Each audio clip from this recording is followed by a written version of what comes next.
अस्सलाम वालेकुम दोस्तों, क्या हाल चाल। स्क्रीन के ऊपर आप कमेंट देख सकते हैं। भैया ये छुट्टी जो है ना 11 वाली, ये होनी है 12 को।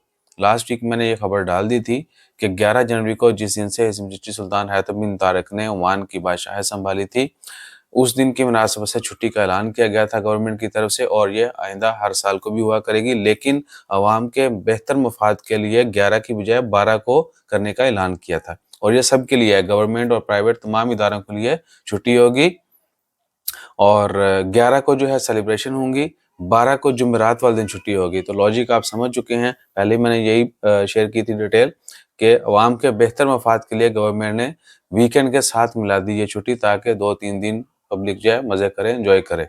अदरवाइज़ क्या होना था, 11 को बुध है, बुध वाले दिन छुट्टी होती, फिर जुमेरात को फिर काम पे आते, आगे जुमा हफ्ता फिर छुट्टी।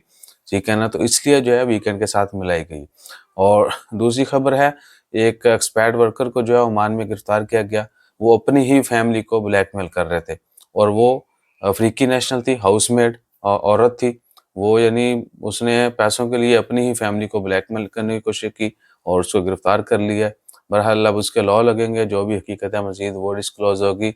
और जो भी रीज़न है, अल्लाह ताला खैर फरमाए, और हम सबको भी, आप सबको भी अपनी हिफ्ज़ ईमान में रखे, और ऐसी नौबत से बचाए कि बंदा अपने ही रिश्तों को काटना शुरू कर दे।